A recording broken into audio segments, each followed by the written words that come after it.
Hola amigos, sean bienvenidos una vez más al canal y muchas gracias a todos por pasarse nuevamente por aquí. En el video anterior vimos la esencia del método ASD, pasemos ahora al método LRFD. En este método, las cargas de servicio que antes mencionamos son incrementadas utilizando factores para obtener una carga para la cual se asume que la falla de la estructura o el elemento estructural es aceptable. ¿Por qué decimos que la falla es aceptable? Recordemos que la economía es algo muy importante a considerar en el diseño. Entonces no podemos simplemente diseñar la estructura para una sobrecarga de 5 o 10 veces mayor a las cargas que se han definido de acuerdo al uso de la estructura. En el método LRFD se utilizan métodos probabilísticos para evaluar las posibilidades de que se alcance el estado límite de un elemento o de un sistema estructural, tomando en cuenta las dos variables que mencionamos antes, que son la posible sobrecarga y la posible subresistencia de los elementos. De esta manera se obtiene un factor de seguridad razonable que al momento de diseñar se toma en cuenta tanto del lado de las cargas como el de las resistencias de diseño.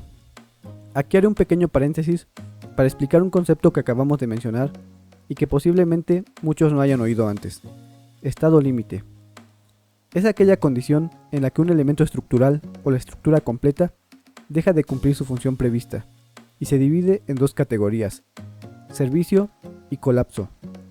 Los estados límite de servicio están relacionados con las condiciones de ocupación habitual de la estructura, tales como deflexiones, vibraciones, deformación permanente y agrietamiento. Si estos indicadores presentan valores muy grandes, pueden ocasionar molestias o inseguridad en los ocupantes, por eso deben mantenerse debajo de los valores establecidos. Los estados límites de colapso son fenómenos de comportamiento, como alcanzar la resistencia máxima a flexión, tensión, compresión, cortante, etc. También puede ser el pandeo, fatiga, fractura o el volteo y deslizamiento de la estructura. Podemos verlo de la siguiente manera. Cuando las cargas sobre la estructura sean normales para el uso que ésta tiene, se debe procurar el confort del ocupante, y cuando sobre la estructura se presente la sobrecarga definida como razonable para brindar un nivel de seguridad adecuado, la resistencia de la estructura debe ser suficiente para no llegar a la falla. Bueno, como dijimos antes, las cargas se incrementan multiplicándolas por un factor, el cual es diferente para cada tipo de carga, tomando así en cuenta la diferente variabilidad de los distintos tipos de carga. Y es con estas cargas factoradas que los elementos de la estructura se diseñan, de manera que la resistencia máxima de la estructura se alcance cuando las cargas factoradas actúen. Esta resistencia toma en cuenta el comportamiento no lineal de la curva esfuerzo de formación del concreto y el comportamiento plástico del acero. De manera breve, para cumplir con los requerimientos de seguridad de una estructura, la resistencia del elemento, reducida por un factor que considera la probabilidad de que no se alcance la resistencia de diseño, debe ser mayor que los efectos de las cargas multiplicados por un factor que considera la probabilidad de que estas cargas sean superadas. En esta expresión, en el lado izquierdo se encuentra la resistencia con su factor de reducción correspondiente y del lado derecho la sumatoria de los efectos de las cargas con sus distintos factores. El subíndice I, tanto en el factor de carga gamma como en la carga Q, deja claro que por cada tipo de carga hay un factor que le corresponde. Esta expresión se utiliza para revisar cada elemento de la estructura ante cada efecto de las cargas, como puede ser fuerza axial, cortante, momento, etc. Finalmente, en el método LRFD se introduce el concepto combinaciones de carga, que se refiere a la probabilidad razonable de que varios tipos de carga actúen al mismo tiempo, así como la probabilidad de que haya sobrecarga simultánea de ciertos tipos de carga. Por ejemplo, es lógico pensar que sobre una estructura actuarán constantemente la carga viva y la carga muerta, es decir, personas, mobiliario, peso propio de la estructura, fachadas, muros divisorios, etc. Y es muy probable que en algún momento haya un exceso de ambas cargas al mismo tiempo, pero es poco probable que justo en el momento en que se presenta la máxima sobrecarga considerada para la carga viva, se presente también la máxima sobrecarga considerada para el viento. A continuación, un recuadro que muestra de manera resumida las distintas combinaciones consideradas en el reglamento de la Ciudad de México. Y también un recuadro que muestra las distintas combinaciones consideradas en el reglamento de los Estados Unidos de Norteamérica. Estas combinaciones aplican para las estructuras de cualquier material, ya que la variabilidad de las cargas es independiente al material de la construcción. Las combinaciones y factores de carga mostrados en las tablas han sido definidos utilizando modelos de distribución de probabilidades para los tipos de carga, haciendo uso de los datos disponibles sobre las cargas en estructuras de distintos usos. En estos modelos se toma en cuenta qué tan a menudo y qué tanto se excede el valor de las cargas nominales de diseño. Por otro lado, los factores que afectan la resistencia de los elementos y la estructura se obtuvieron realizando análisis de confiabilidad estructural considerando las distintas combinaciones de diseño. Los resultados de estos análisis indican que para obtener un factor de confiabilidad de 3, se deben utilizar factores de resistencia entre 0.78 y 0.85, y para obtener un valor de confiabilidad de 2.6, se deben utilizar factores de resistencia entre 0.84 y 0.92. Visto de otra forma, si tomamos el factor de resistencia, por ejemplo, de los elementos a flexión, que es de 0.9, se obtiene un factor de confiabilidad entre 2.2 y 2.7. El rango de confiabilidad correspondiente al método ASD sería entre 1.9 y 3.4. Es un rango más amplio. En otras palabras, podría tener una confiabilidad mayor a 3 o en el peor de los casos menor a 2. En tanto que con el método LRFD ni es menor que 2 ni es mayor que 3, por lo que se puede asegurar que provee niveles de seguridad más consistentes. ¿Por qué se cambió de ASD al LRFD? El método LRFD es una manera más realista de describir cómo se combinan las cargas a medida que un elemento se aproxima a la falla.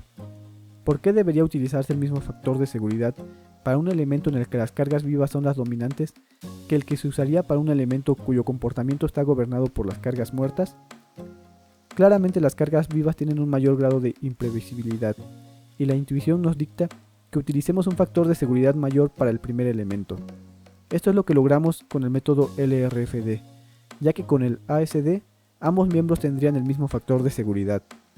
Además de las cargas, las resistencias y otras variables que afectan la ingeniería también son inciertas. Estas incertidumbres se toman en cuenta en el diseño haciendo uso de factores de seguridad. En el método ASD, estos factores de seguridad se definían basándose casi completamente en la experiencia, en lugar de hacer una consideración explícita de las incertidumbres y sus posibles efectos desfavorables en el comportamiento de la estructura. Ahora es conocido que muchas de estas incertidumbres exhiben regularidad estadística.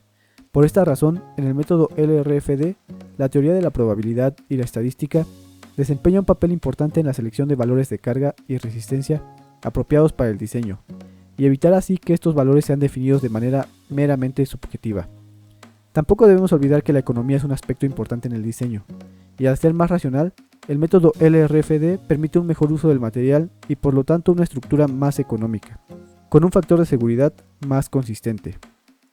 Me parece que es importante comprender bien el tema de la variabilidad de las cargas, así que intentaré hacer una correlación con algo que puede ser más cotidiano para muchos, como lo es un presupuesto de gastos. Cuando yo estudiaba la carrera, tuve la fortuna de que mis padres pudieron apoyarme con todos los gastos, pero tampoco me daban a manos llenas. Entonces, hacíamos una estimación de los gastos por mes, porque yo estudié un poco lejos de casa, entonces me daban dinero para todo el mes. Los gastos los clasificábamos en renta, pasajes, alimentación y materiales escolares. La renta era fija, entonces me daban lo justo para cubrirla. El transporte era fácil de estimar. Yo tomaba un camión que cobraba 5 pesos para ir a la escuela y uno que cobraba lo mismo para volver a casa. Con 20 días de escuela el costo era de 200 pesos, pero me daban un poco más por si alguna vez olvidaba algo y debía volver. Para la alimentación había más opciones, pero en promedio me gastaba 35 pesos de desayuno y 35 de comida. Por 30 días sumaban 2.100 pesos. Me daban 350 pesos extra pensando que 10 días al mes me apetecería cenar algo. Como vemos, estos gastos son estables y no se requiere un factor de seguridad o un colchoncito muy grande para garantizar que no me faltara dinero para comer o transportarme durante el mes.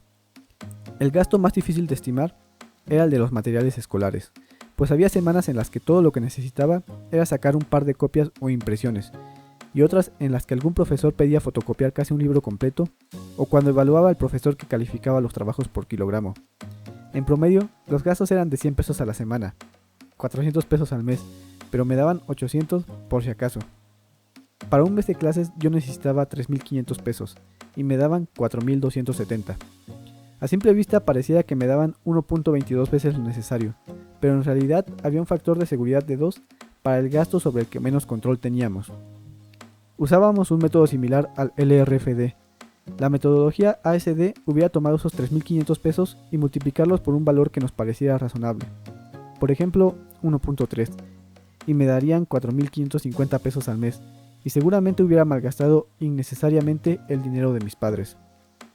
Para finalizar el ejemplo, en este contexto, una carga o gasto accidental sería la vez que en alguna materia nos pidieron comprar una graficadora. Creo que el costo era de 2.000 pesos, y fue un gasto bastante fuera de lo normal en la carrera, y bastante inútil también. Lo bueno es que no la compré. Para ir cerrando el video, me parece importante mencionar que tanto el método ASD como el LRFD solo consideran fallas debido a combinaciones desfavorables de cargas y resistencias normales. Ninguno de estos métodos puede prevenir fallas originadas por grandes errores, ya sean de diseño, de ocupación o de construcción. Por ejemplo, como mencionamos antes, un área de uso habitacional podría ser ocasionalmente sobrecargada por albergar una reunión social, o durante una mudanza es común que muchas cosas se amontonen en una habitación. Podríamos decir que son sobrecargas normales, pero que esa misma área sea utilizada para almacenar una gran cantidad de objetos pesados como libros, combustibles, abarrotes o cualquier otro material apilados de manera que la carga por unidad de área sea muy grande, es algo poco usual. Es claro que no podemos diseñar haciendo la suposición de que todos en algún momento van a utilizar su hogar como bodega. Por eso es muy importante definir el uso de la estructura y que el ocupante final esté enterado del uso para el cual se hizo el diseño. Es importante que cuando sea necesario cambiar el uso de la estructura, se recurra a un diseñador estructural que evalúe si es necesario realizar un reforzamiento de la misma. En cuanto al proceso de construcción, es normal que el colocado de las varillas no sea 100% preciso. Puede haber errores de un par de milímetros, pero no es común e incluso resulta inadmisible que la varilla diste centímetros de la ubicación supuesta en el diseño. También podría darse el caso de que el concreto no alcance la resistencia de diseño y que sea un 10% menor, por ejemplo. Pero si se utilizan materiales en mal estado, la resistencia será mucho menor que eso, y es algo que sale del alcance de cualquier método de diseño, por lo cual es necesario implementar programas de control de calidad y supervisión de obra. Nosotros como ingenieros tenemos la obligación de definir adecuadamente las cargas que actuarán sobre la estructura. Quizás las más problemáticas sean las cargas accidentales como el sismo o el viento, pero hay que poner mucha atención incluso en las cargas muertas, preguntar por el tipo de acabado de piso, por el sistema de muros divisorios que se utilizará, la existencia de fachadas, el material que se utilizará como relleno para dar las pendientes requeridas, etc. Una estructura es un todo con mucha complejidad, donde se ven involucradas muchas áreas y muchas personas. Nosotros como ingenieros debemos cumplir nuestra labor de la mejor manera y velar por la seguridad de la estructura, y para eso hay que prepararnos. Una vez más, gracias a todos por pasarse por aquí. Espero que les haya servido de algo el contenido del video. Por favor, escríbanme en los comentarios qué les pareció, alguna duda o algún tema que quieran que toquemos en un futuro. Se los agradecería mucho y seguramente me ayuda a mejorar. Hasta pronto.